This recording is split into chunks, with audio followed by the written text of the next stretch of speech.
ఇప్పుడు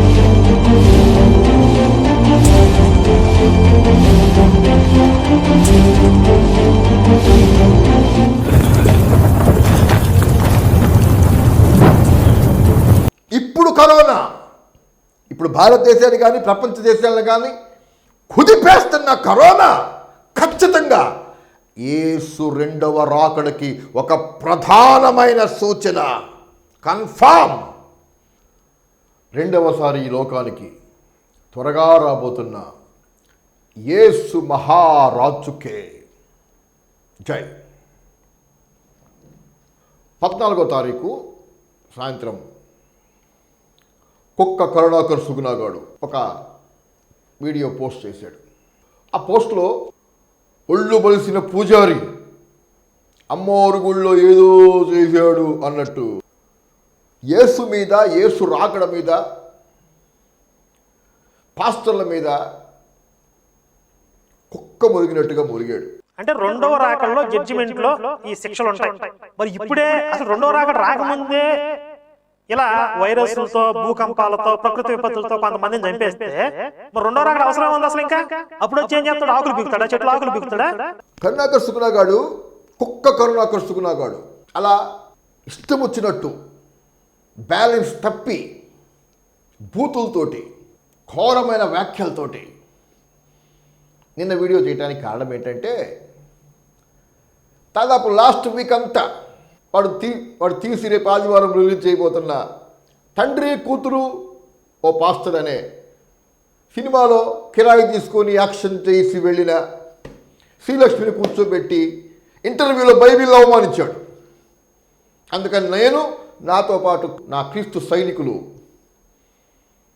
మోత మోగిచ్చారు. Last 10 days దిమ్మ తిరిగి బొమ్మ కనపడింది, ఎదవకి దోల తీరింది. ఆ దెబ్బకి వాడు తట్టుకోలేక నిన్నంతా నాకు బెదిరింపు కాల్స్ వస్తూనే ఉన్నాయి, రాత్రి 2 గంటల దాకా. నేను అనుకున్నాను కరుణాకర్ గారి పీపీ ఫ్యాన్స్కే ఇంత కలితే కరుణాకర్ గారికి ఎంత కాల్ ఉంటుందో అనుకుంటానే ఉన్నాను. ఈవినింగ్ టైంలో వాడు పోస్ట్ పెట్టి వాడి ఫ్రస్ట్రేషన్ చూపించాడు. వాళ్ళు ఫ్యాన్స్ అనుకుంటున్నారు మా కరుణాకర్ అన్న బాగా ఆవేశంగా మాట్లాడాడు అని. దాని వెనక వాడి ఆవేదన, ఆక్రందన, ఆక్రోశం ఉంది. మేము పెట్టిన మంట, మా వీడియోలు దెబ్బకి దిమ్మ తిరిగి దోల తీరింది అదొకే. ఈ వీడియోలో నేను కొన్ని మాటలే మాట్లాడతాను. మిగతా విషయాలు ఒక 2-3 రోజుల తర్వాత నేను చేయాల్సిన ఇంపార్టెంట్ వీడియోస్ ఉన్నాయి, వాటి తర్వాత మాట్లాడటానికి ప్రయత్నం చేస్తాను.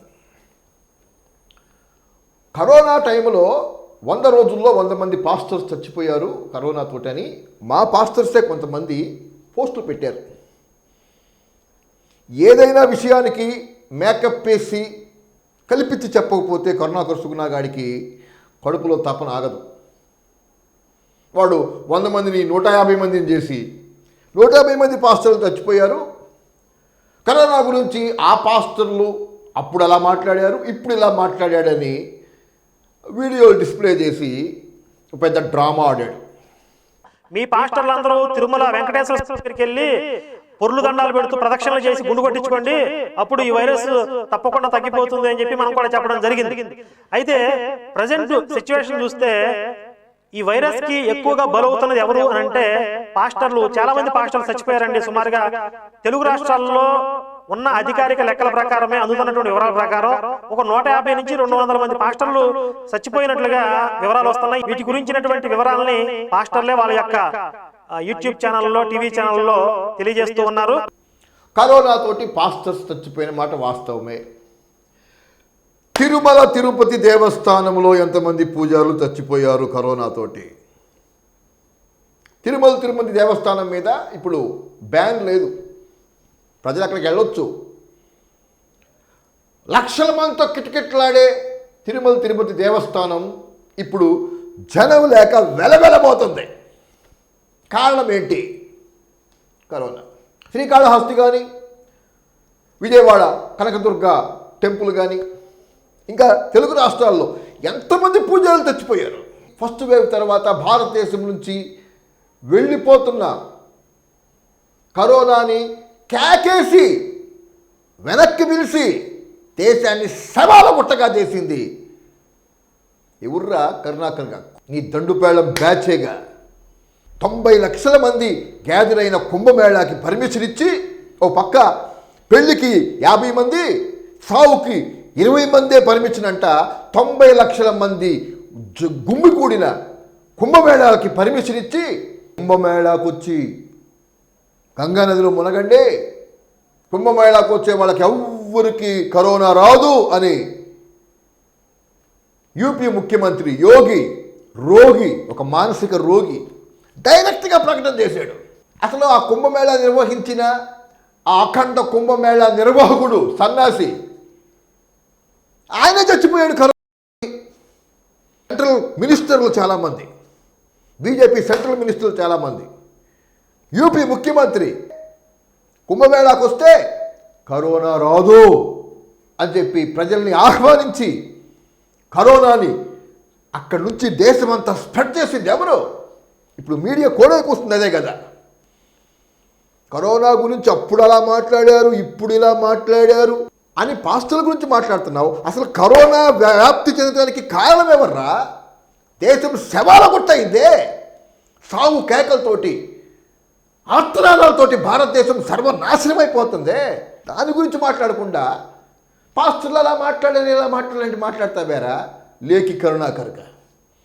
పాస్టర్లు మనుషులు, రాంగ్ లీడ్ అవ్వచ్చు.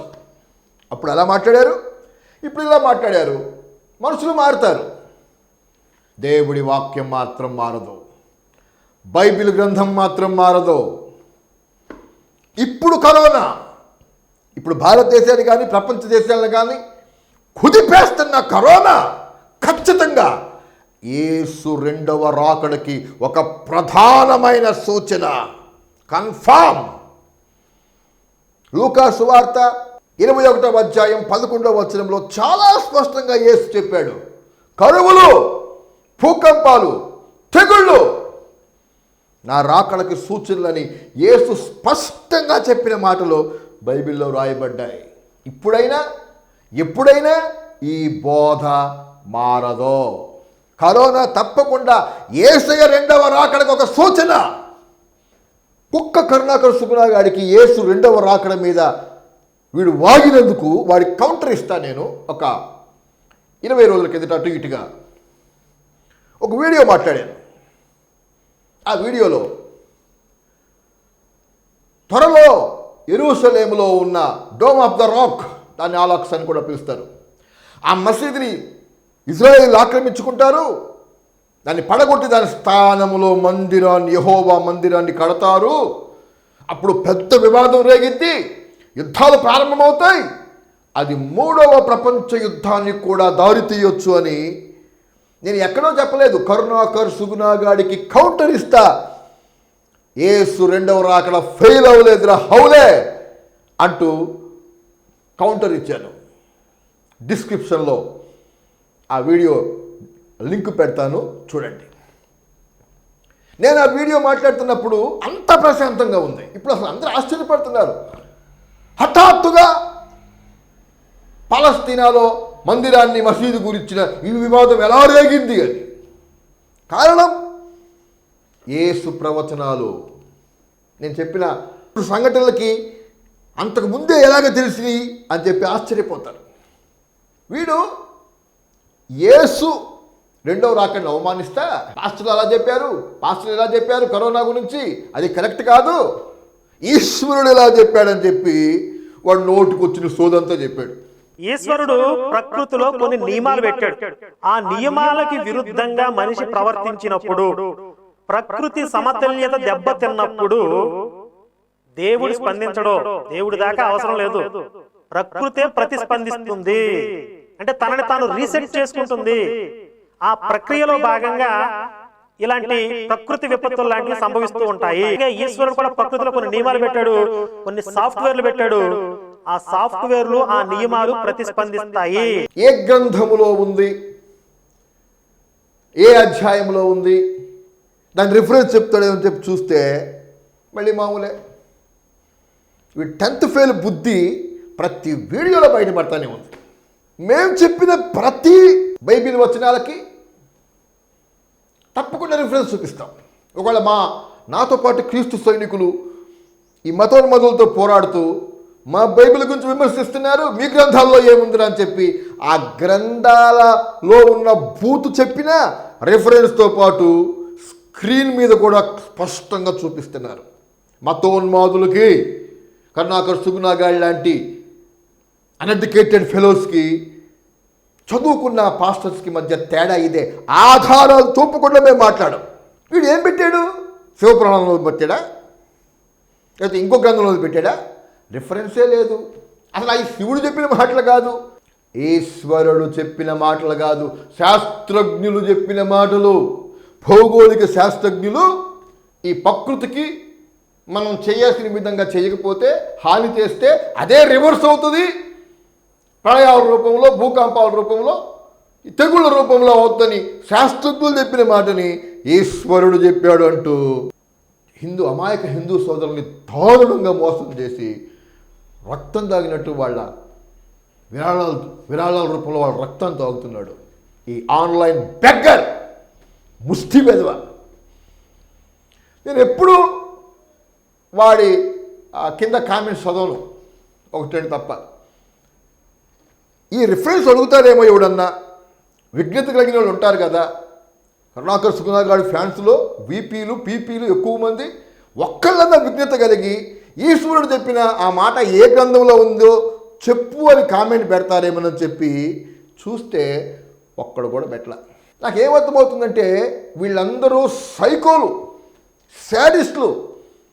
డ్రగ్స్కి అలవాటు పడిన వాడు అవి లేకుండా ఎలా బతకలేడో, యేసు మీద దూషణలు, యేసుని వక్రీకరించి వింటాం, యేసుని అవమానించటం, వినేటప్పుడు రాక్షసానందాన్ని, పైశాచికానందాన్ని పొందుతారు ఈ ప్రజలందరూ, ఈ మతోన్మాదులందరూ. కరుణాకర్ సుగుణాగాడు సైకో కాదు, వాడు బిజినెస్ మ్యాన్. ఈ మతోన్మాదుల హృదయాల్లో ఉన్న యేసు మీద ద్వేషం, ఆ సైకోయిజాన్ని వాడు క్యాష్ చేసుకొని హ్యాపీగా తాగి తందనాలాడుతా ఎంజాయ్గా బతుకుతున్నాడు. రెండవసారి ఈ లోకానికి త్వరగా రాబోతున్న యేసు మహారాజుకే జై.